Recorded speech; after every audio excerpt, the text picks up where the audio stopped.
Can you see it on the leaf? Oh, it's tiny. Oh my God. Oh, he's so cute. But this looks different. This one's got black tips to its ends. So I think it's a different species than one we found earlier. Well, that's a victory. Baby pseudo-scorpion. Well, it's funny. After you've turned over and you don't find any, you start thinking, are they actually here? Are they actually here? Yeah. Or I say I've lost my pseudoscorpion mojo. So it's always nice to find one quite early on. Gives you a bit of encouragement. A couple of years ago, my partner and I drove 3,500 kilometres from our home in Castlemaine, Victoria, across the Nullarbor and into the remote deserts of Western Australia. Our destination was a place called Yeo Lake Nature Reserve to join a citizen science group called Desert Discovery. For 2 weeks we camped with them, and each day was an adventure to see what life is out there in the desert, a treasure hunt for rare and obscure species. I took along my sound recorder and went on a treasure hunt of my own for stories about who these people were and why they were doing this. Season 6 of Saltgrass is still about salt-of-the-earth people and grassroots change. It's just a bit further from home.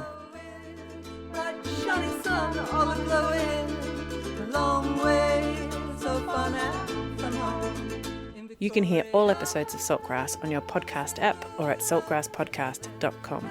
Saltgrass is produced on Jara country, home of the Dja Dja Wurrung.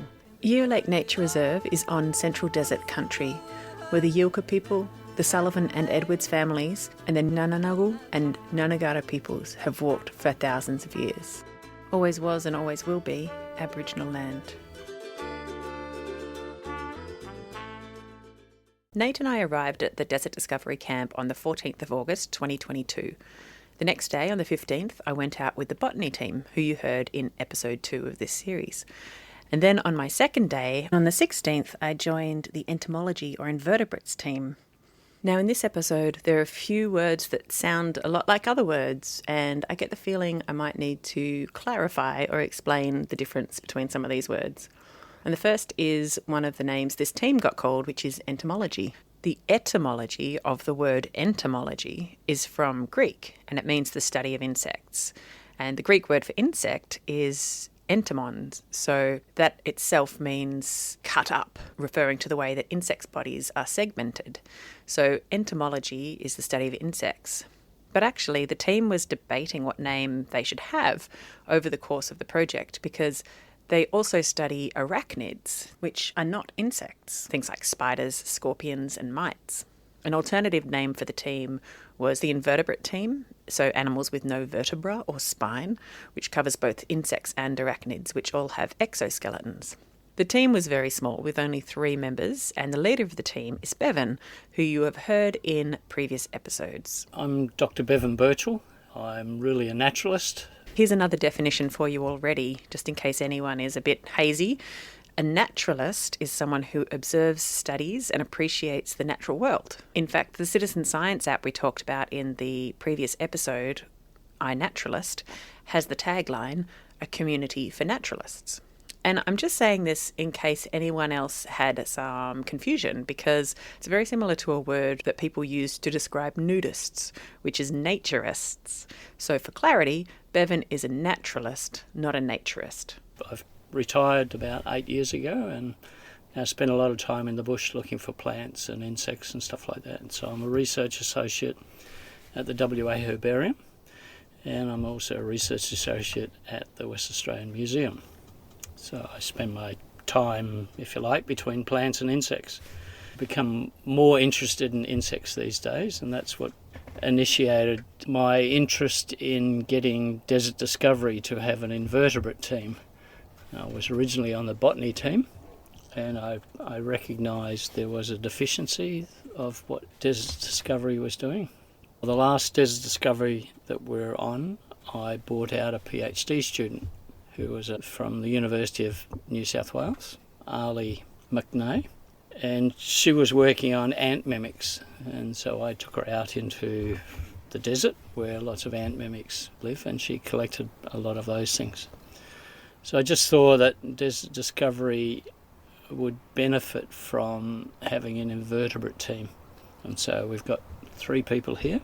2 of us have a little bit of knowledge, the other guy is good at writing things down, and turning over rocks. I met Mark through a mutual moth friend, it's hard to say, and Mark has been contributing moths to iNaturalist as well as collecting stuff to send to the Australian National Insect Collection, ANIC. So I've known him from iNaturalist as well as met him anyway, so I asked him along.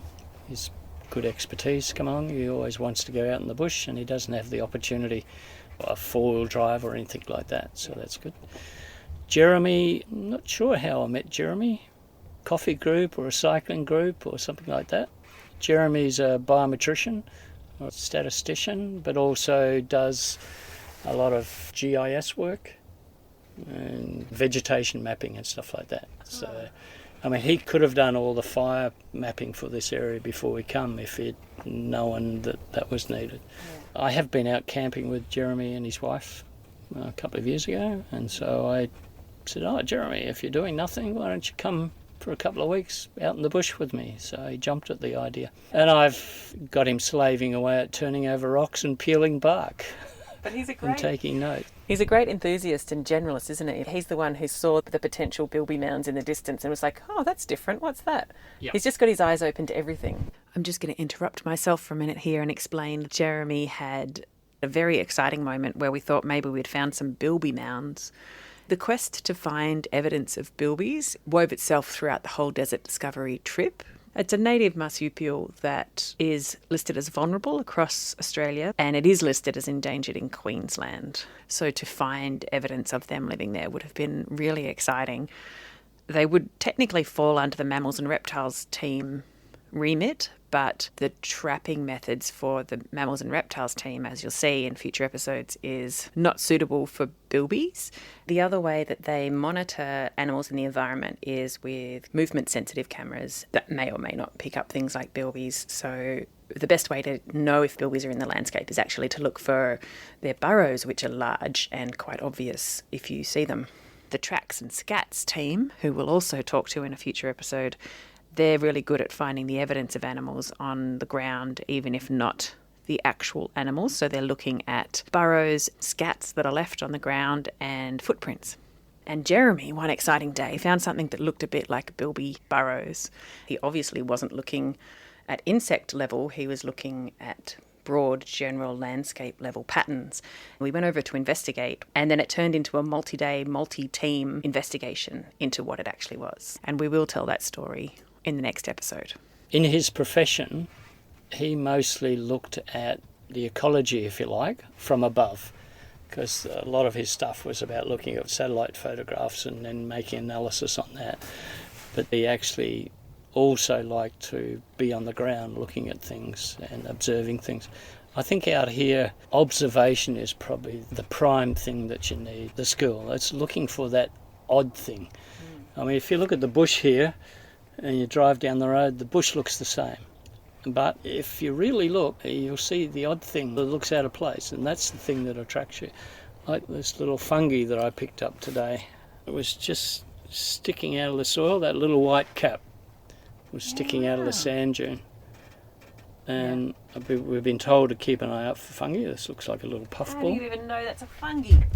That's amazing. I dug it up. Yep. And it's got a little stalk. And I'll take it back to Mal, and he'll be excited about it. All of the teams helped each other out, and if they found something that belonged to a different team, they'd report it back or share a GPS location so that the others could go and look at it. But the entomology team, it was one of the smallest teams with only 3 people, but they've really noticed everything. And maybe it's because they had their eyes trained for the details of the smallness of what an insect is, or an arachnid. But the team found, as you just heard, fungi for Mal. They reported birds back to the bird team. They would report tracks and scats and burrows and evidence of stick nest rats, and all of the teams benefited from what the entomology or invertebrate team was observing. And Bevan, I think, was key to that because he's really knowledgeable both in plants and insects. And then Jeremy, as you heard, is just a good observer, and that's one of the key things you'll find at Desert Discovery is you don't have to have that in-depth knowledge. You can be really valuable if you just have your eyes open. You've got to be a good observer of things. Well, an interest in, oh, that's different, what is this? You go over and have a look and see what it is. It might be nothing, or it might be a fungus, or it might be an insect trail, or a camel. I mean, on the way back yesterday from the Loop drive, and when we got back onto the Amberdell, I stopped. There was camel tracks in the middle of the road. And I thought, hang on, we've driven up and down here, so that must be pretty fresh. So we had a look at those. So it looked like a mother, because there was a little track as well. There was a calf there. We didn't see the animal, but I love looking at the tracks on sand dunes. This just shows there's so much life on these things. You know, you're out in the middle of the desert, but there's things happening here all the time. Every day on Desert Discovery and with each team, there was a lot for me to learn about their methods, their equipment, and why they were doing what they were doing. And I love the entomology team because they had some classic, almost cartoon-like equipment, like giant nets to catch butterflies in. And then Mark would stick his head right inside, so the net was hanging practically down to his waist, and he'd be in there trying to gently capture a moth or a butterfly or a beetle, whatever they'd captured in the net. And then they also had odd equipment, like long tubes that they would suck animals off bushes, and there was a capsule in the middle of the tube that then held whatever was sucked up the tube and stopped it from going all the way up into the person's mouth.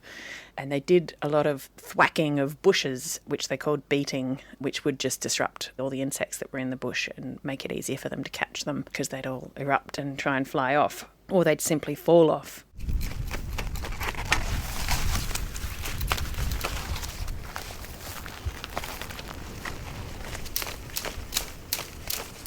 Whether you can see them.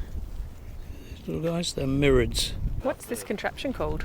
It's called a pooter. A pooter? Yeah. Suck it up, and you got a filter here as well. So the animals go up the tube and stay inside the flask. Yeah. Without going down your throat. Yeah, you don't suck it down your own throat. So is that off the cotton bush? Yeah, off this one here. Oh, that's beautiful. In flower, that cotton bush. Yeah.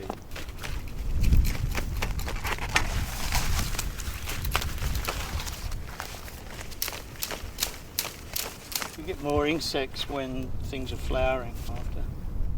So I hung out with the entomology team on my second day of Desert Discovery, and then followed a few other teams around. But I came back and sat with Bevan at his campsite and had a look at his process of pinning insects and documenting them and categorising them and getting them ready to send to museums and things that would subsequently hold them and identify them more formally. And I asked him the sort of things they'd found out there, and I also asked him a little bit about his life and what had got him out here to Desert Discovery. So we've collected a fair amount of material considering how dry it is out here. So most of the stuff we've got from under rocks and by peeling bark off eucalyptus trees. Normally we would catch a fair number of bugs that live on flowering plants, but obviously there's not too many flowering plants out here. All the flowering plants I have attacked with my beater and my net, and I've got a few things off, but not as much we've got off bark. We've also got a really good moth collection as well, so we put up moth lights at night and collect things off there. So we'll have a pretty good record of what's around on this reserve out of this initiative anyway. So the process that the team goes through is turning over rocks. If we see an insect or a spider or something of interest, we usually put it into a small container and we take a note of whether we've got it under rocks or off eucalypt. And when we get back to the car, I'll take a GPS reading of the locality, and then we'll allocate a number to each of the collections so that we can trace things back. Get back to where our camp's set up, and then I'll go through the process of either pinning them or the smaller stuff I put into alcohol, so I can take it back to the museum, and we usually mount them so they're either pinned with smaller needles or they are what's called pointing. They're glued to a tiny little piece of stiff paper. So all of this stuff that I have in my little box here is the larger stuff that we've caught. So there's 2 different grasshoppers. There's some pentatomids, these guys, stink bugs. There's a row of stink bugs here. There's the odd cockroach, and then there's a various array of beetles. These little round ones are found under bark. They just sit there. They don't seem to do anything except fall into the net. This guy here is a scuttlerid. That's a bit different from the pentatomids. And this is a crusader bug, this one, because you can see the crusader marking on its back.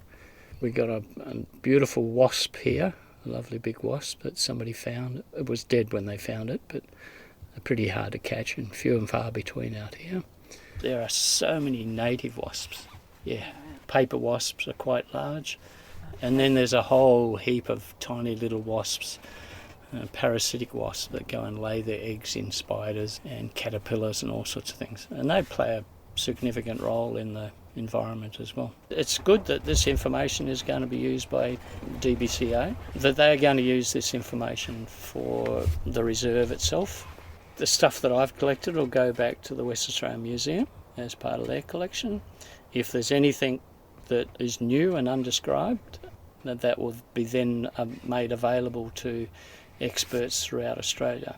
And there's some pseudoscorpions there. Tiny little things that we've been catching under rocks and under bark from trees. Pseudoscorpions are what you heard Mark and I looking at right at the start of the episode. This is another term that's worth explaining. They're fake scorpions. They just look like scorpions.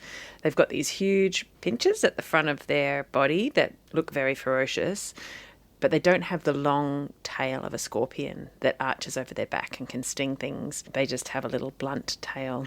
They're generally really tiny and they hide under rocks, so they're quite hard to find unless you're really looking for them. But they play a huge role in the ecosystem. They prey on the larvae of moths and beetles and ants and other mites. So if you ever see a tiny thing that looks like a scorpion but doesn't have a long tail, it might be a pseudoscorpion. And they are really beneficial in that they keep all the other bug populations in check. So be nice to it if you see it. Let it hide under a rock. It's not doing any harm. I was amazed. I'd never seen a pseudoscorpion in the flesh before. I'd heard about them. It was real fun catching those. And that's part of why you brought Mark along, is it? Because he's a bit of a pseudoscorpion enthusiast? Well, I thought he was the moth enthusiast, but then I discovered that he'd done a lot of, since he was a child actually, working on pseudoscorpions. So his presence has been fantastic. His knowledge and how to find these things and catch them have been excellent. So I've been learning on the way, picking up techniques. So having Mark Heath here with us, who's done a lot of short-range endemic catching, which pseudoscorpions are, short-range endemics. It's been very helpful for the invertebrate group. Mark's primary interest is in moths, and every night almost he was out there with a sheet strung up between trees and a light shining on the sheet to attract moths, and the light required a generator to run. So I didn't really talk to Mark about moths in front of that sheet much because it was just a bit noisy. But I did chat to him about pseudoscorpions. And so why do you have this particular interest in pseudoscorpions? Well, it was interesting. When I was a young kid, about 17, I was raising caterpillars. And for caterpillars, you have earth at the bottom so they can be paid. And then there was one day, out came this pseudoscorpion, and I had never seen anything like it. And so I brought it to my technician at the college, and he spent about an hour and a half with me, going through how you identify things, doing taxonomy, and we just worked through all the different groupings of things until we came across pseudoscorpions. And I found that whole process just lit a fire in my mind, I suppose. So Mark here is referring to something that people in the world of natural sciences will be really familiar with, but anyone who's not had a training in that might vaguely remember it from high school. I certainly was very rusty on how the biological world has been conceptually divided up by science. Every team in Desert Discovery did their own taxonomic work, so they spent time looking through books, references, asking each other questions to help identify what they'd found, be it plant, bird, animal, fungi or invertebrate, trying to identify it as closely as possible to the the specific species, and if not to species, then to the next category up. And I'll do a little refresher course for you, just in case you've forgotten, like I had, what all this is about. The largest taxonomic division in the biological world is domain. And there are 3 categories of domain. One is bacteria, one is archaea, which are single-celled microorganisms that look very similar to bacteria. Some of them are extremophiles that can live in very harsh environments like deep sea vents and hot springs. And eukarya, and I hope I'm saying that right, I may not be, which is basically all the rest of life as we know. So that includes animals, plants, fungi. Then we have kingdom. The kingdom that we belong to is Animalia. Plants are another kingdom, fungi is another kingdom, etc. Then you have phylum. The animal kingdom, for example, is broken up into groups of phylum, like Arthropoda, which is insects, spiders, crustaceans with exoskeletons, and Chordata, which is organisms with a spinal cord. So that includes all mammals, birds, reptiles, and such. Within the phylum of Arthropoda, which is insects, spiders, etc., you have the class Arachnida, which is 8-legged things and excludes our 3-legged insect friends. And then pseudoscorpions have their own order, which is the next category down. So they're a distinct order from scorpions and spiders.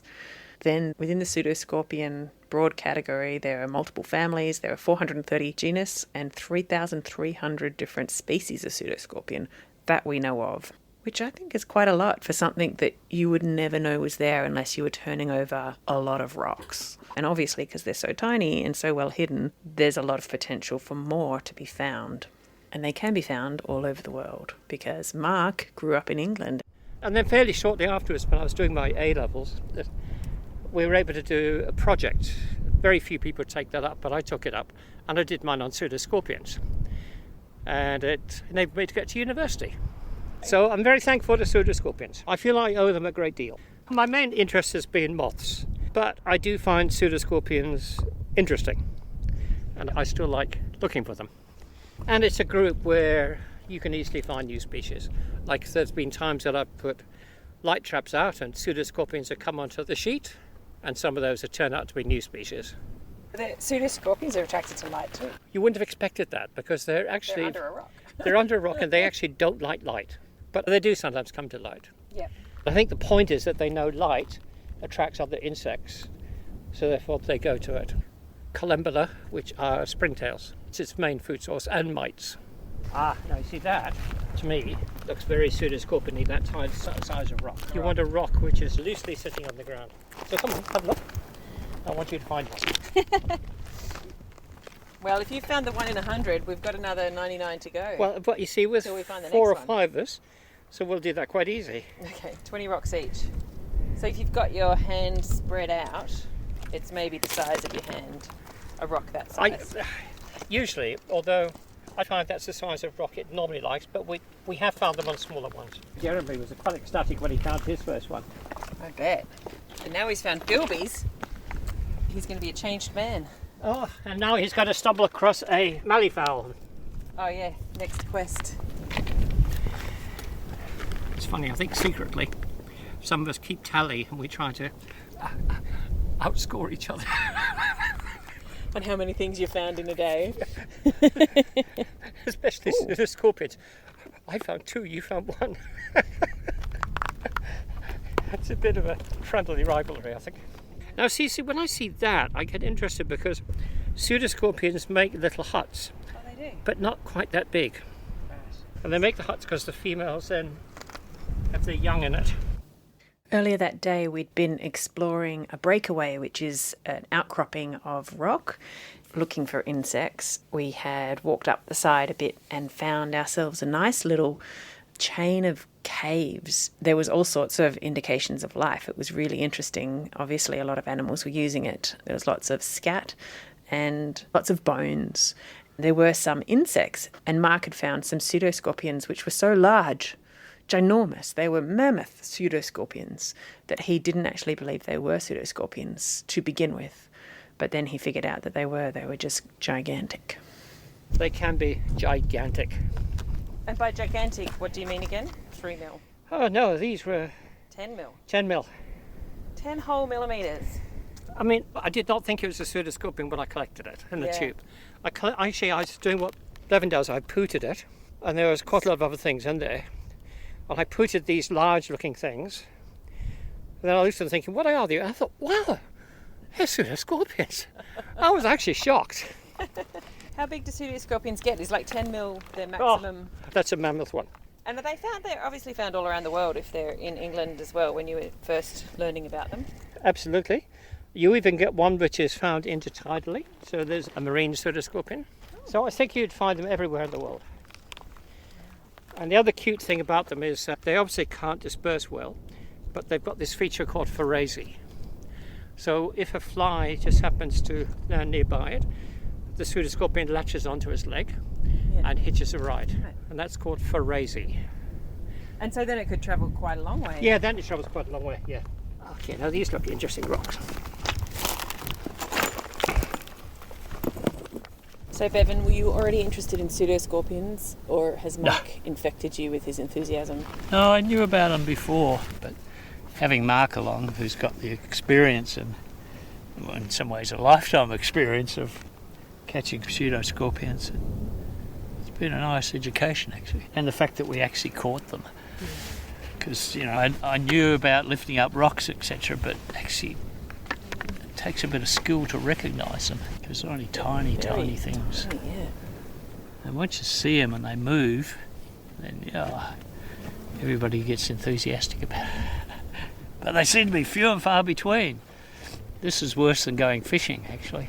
It's a lot more effort. A lot more effort. Yeah, up and down, up and down. It's good for your fitness, but you bounce up and down.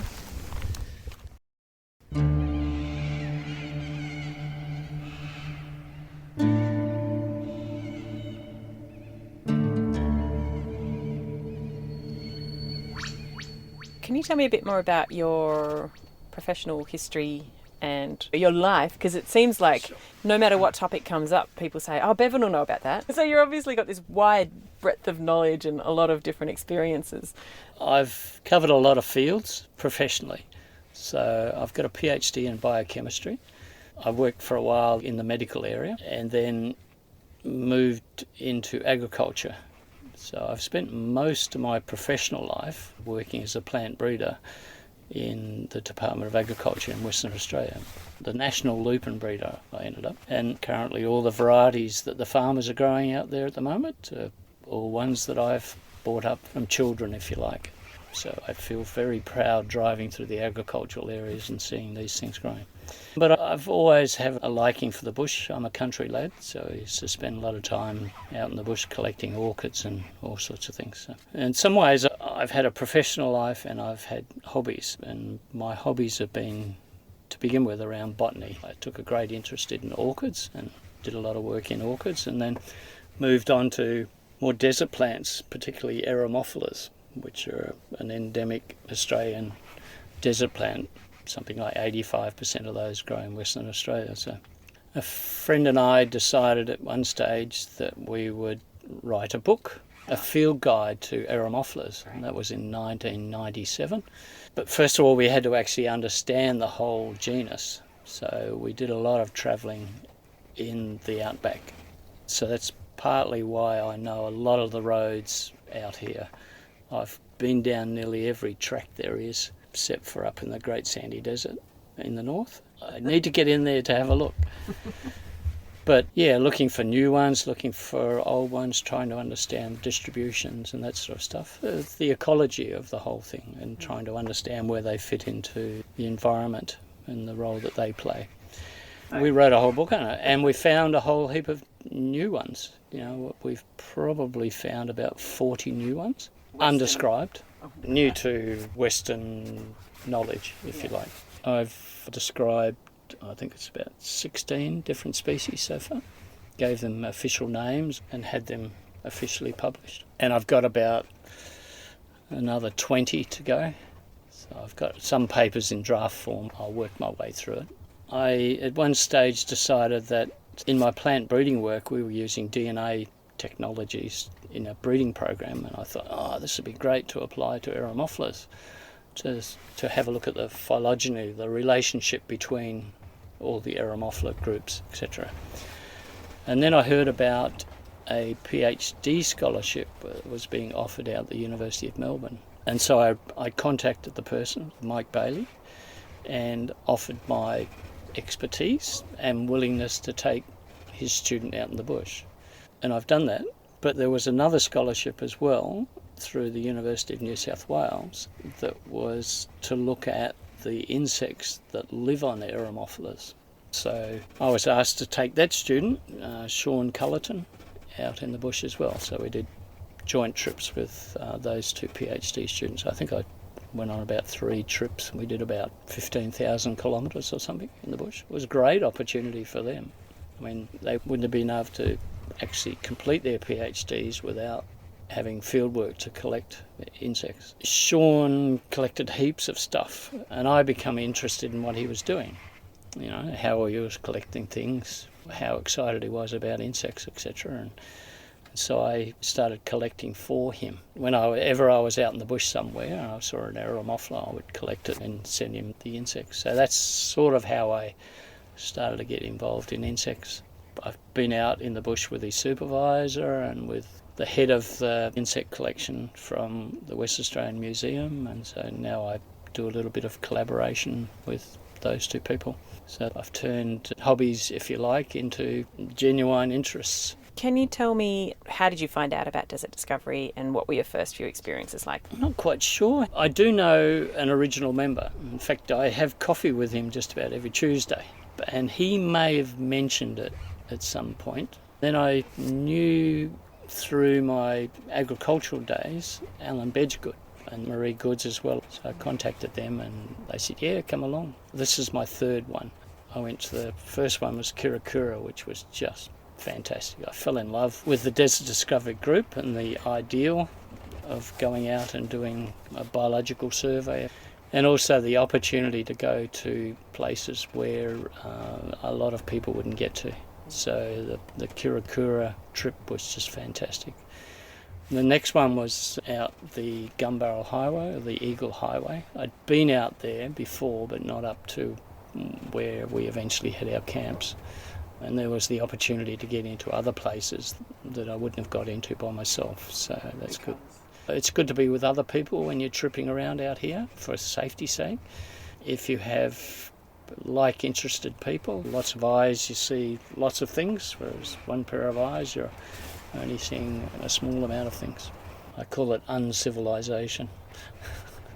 And you get to see the stars out here, you know, the Milky Way and the Scorpio and the dark emu and other things like that. Don't worry about smelly clothes or smelly bodies. We all have them. Yeah, it's a great place to look and see and feel part of nature, actually. Get away from the city. I feel much more relaxed and at home out here than in the city. It just feels so unnatural. Whereas out here it feels part of the whole thing. You've got a great setup for hitting the road and being relatively comfortable out here. Just a little camper trailer, so it has a nice comfortable double bed. It's got plenty of storage underneath for my clothes and equipment, and a couple of bins on the front for storing other things that you need. And a little kitchen, a pull-out kitchen that's got a 3-burner stove. Yeah, carries 120 litres of water. I can carry fuel on the front. It pulls behind the car really easy. I don't even know it's there. I've had this for 8 or 9 years. Must have done 100,000 Ks by now, I reckon, at least. You know, it's been up to Birdsville and you name it, that's where it's been. Across the Nullarbor. I'm a first-time outback visitor. I've never been to the desert. I've never been to WA before this trip. I know. A lot of the people here are really experienced travellers, and it's amazing to me how much there is to know that people who are really comfortable with it don't even think to say. But there's a lot to it, isn't there? To do it safely and to be wise. Yeah, you need to have a reasonable vehicle that's well serviced. You need to have good tyres. Don't come out here with ball tyres and street tyres, that sort of stuff. You need to have good tyres. You need to learn to lower your pressure on your tyres when you come out here, not to have highway pressures, etc., because you're banging over corrugations. If you lower your tyres down to 30 psi, then gives you a smoother ride, and the corrugation's causing problems to your suspension as well. And it's also better for not creating those bigger corrugations, because hard tyres, hard suspensions just keep building the bumps up, etc. Make the track worth, and give yourself plenty of time. I mean, a lot of people, unfortunately, they come out to these places for a week's holiday and they've got to travel fast. It's a place you just got to cruise along and look. And as I said, a lot of the country looks the same, but you can always pick up differences. Different vegetation, different hills. Take an interest in the birds. Birds are wonderful. Plants, and you'll see different animals out here if you do it quietly. Don't bring your radios. Just listen to the environment. It's wonderful listening to the wind blowing through the mulgas. When people think of desert, they think of the Sahara. Okay, just sand, sand, sand. The deserts in Western Australia and across into South Australia, highly vegetated, quite a diversity of plants, which supports a diversity of animals, a diversity of birds, diversity of insects, obviously. So there's lots of things to see out here. If all those little animals that are around as well, although they're under pressure from cats, etc., they're still holding out here, and they're the things that are worth seeing. No, it's paradise out here, if I may say so myself. But you come to appreciate what it is after a while. It takes a little while if you go out with somebody with a little bit more experience, like coming out with Desert Discovery for yourself, people point out things that you would have been oblivious to. Absolutely. And so you start to appreciate what's here. Absolutely true. And going out with different teams, I've been out with your team a couple of times and with the botany team and with the mammals and reptiles team. They're all looking at different things. Each team, you put a different set of eyes on. There's just so much happening. It's amazing. All little parts of the ecology that's out here. It's difficult to look at everything. Yeah. And if you look at little bits of it, you get a better appreciation of what's happening. But then when other groups are looking at other parts of that, and then you all come together and put it together, then you start to get a larger appreciation of what's in the desert, how resilient the plants and the animals are out here, and the birds. They're adapted to the really bad times as well as the good times. So their biology, you get rain through here, things will just proliferate. And in the desert, that's what you have to do. You've got to be opportunistic. In lots of ways, appreciate what the Aboriginals have known for a long time and have looked after. I mean, really, that's the things that I look forward to, seeing those things that other people have seen as well, but have appreciated in a different way. And we need to look after it. We need to do things to make sure that it's still here when we leave. We need to look after these plants and animals. We need to feel, in some ways, similar to what the Aboriginals do, a part of the country, or the country's part of us, or we're a part of the country, simultaneously, rather than the lords of the country and the managers, etc. Without the things in our environment, we don't exist. We can't exist by ourselves.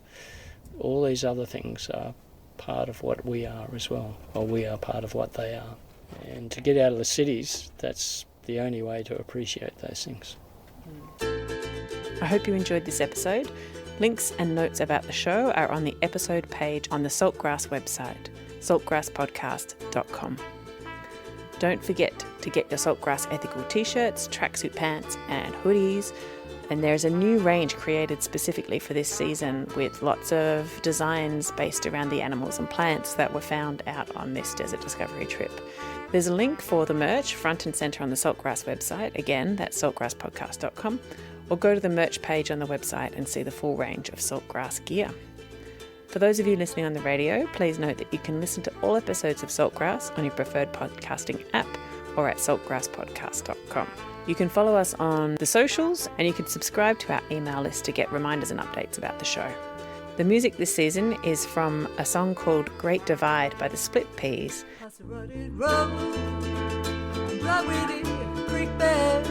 Road up north is where I'm going, with wet water flowing, bright shining sun all a-glowing, a long way so far now from home. This program was made possible with support from Main FM and the Community Broadcasting Foundation. Find out more at cbf.org.au. My name is Ali Hanley. Thanks for listening. Oh, I just had a big fly land on me. Are you catching flies?